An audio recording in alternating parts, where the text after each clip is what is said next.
With Fallout making a surprising comeback in the year 2024, I thought it was only right to reinstall it, but of course not actually play the game, but rather fuck around with console commands and actually end up exploring areas of Fallout 4 which you can't usually explore. I know this isn't Cyberpunk, alright, cut me some slack. So today what I thought I'd do is actually show off Fallout 4's map in the pre-war version of the game. Around the back of the house is actually a garden, and I don't know if you ever see this, probably through the window I can imagine, but there's no reason why you'd ever come round to this part of the map, because this prologue is extremely linear. Like, you quite literally go in a straight line and then you turn down and you go to the vault and that's it. You don't spend any time here.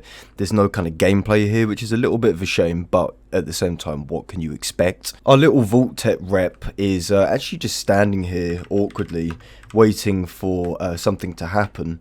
And you can actually go up and talk to him. He even looks at you as well, but you can't really do anything of interest. I know what is interesting, however, is inside these houses, which you can never actually explore. And you would have thought that maybe a couple of them would have some kind of an interior, but quite literally, each and every one of these houses in Sanctuary is absolutely hollow. There is truly nothing going on with these other houses, and I want to get that out of the way, like, first of all, right, to make it very fucking abundantly clear that there aren't any kind of hidden interiors in any of the other houses, which is, you know, expected. One thing which I do really like, though, about pre-war Sanctuary are the pre-war cars, which I think are really incredible, and even like the Vault Tech van has like a real basic interior, and a lot of these cars as well have extremely modelled interiors. You can see they're very high detail and actually look really nice, you know, classic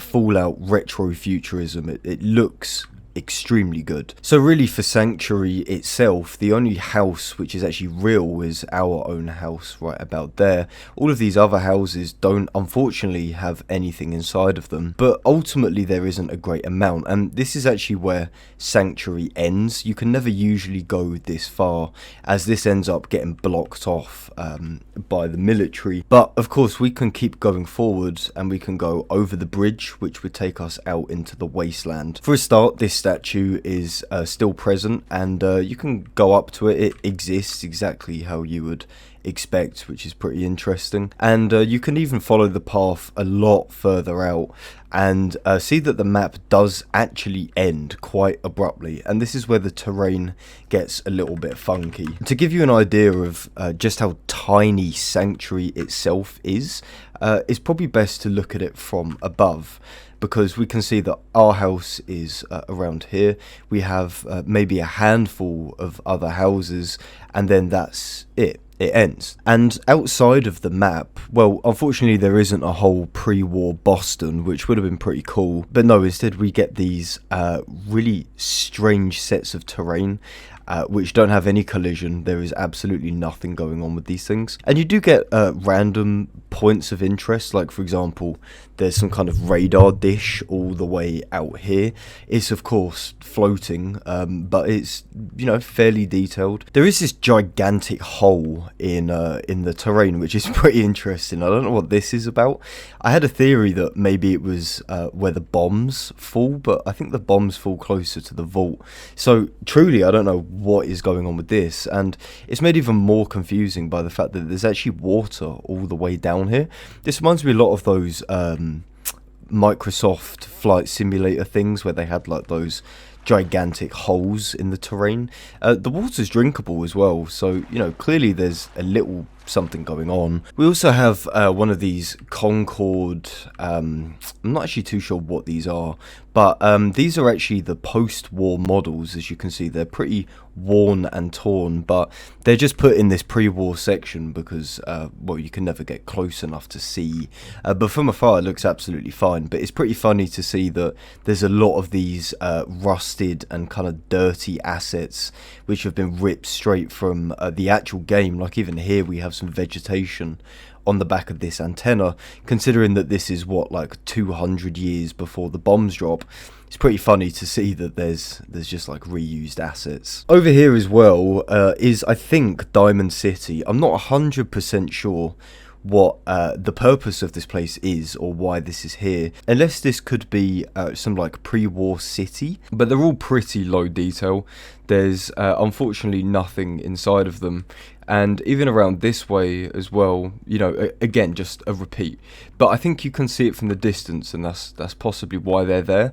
But again, like, there's no pre-war map, there's no, you know, Diamond City before the bombs fell. It must be some kind of procedurally generated content, but it's pretty funny to look at. Here is actually Vault 111 before you actually go to it, and really there's nothing too different about this area. There's no NPCs that spawn here because we haven't triggered the actual quest line. They have an interesting barrier here. I don't know what that's about or why that's there, but everything is as you would expect, apart from this little bubble right here. And I think this is the effect for when the bombs actually go off and it kind of distorts the screen. So it's interesting to see that it's actually like a three-dimensional, I suppose it's a two-dimensional physical element that has been placed here, which is pretty interesting. If you're wondering what's inside of Vault 111 before you actually get here, unfortunately there is nothing, because sort of as you would expect from a Bethesda game, everything requires loading wait, what? So Vault 111 does actually exist. I'm completely fucking wrong. This is the vault before anyone is supposed to be allowed in. And you can see that all of the staff and all of the vault dwellers spawn here as expected. I'm guessing it's because, you know, it's like its own location, so it must just load everything in, because this is pretty much as you would see in what the fuck, in the actual mission. So yeah, there's that. You can also get inside the decontamination pod, so this must literally just advance the story without doing the whole intro section, which is pretty cool. And before they freeze me, that's pretty much Fallout 4's map before the bombs drop. I hope this was interesting, guys.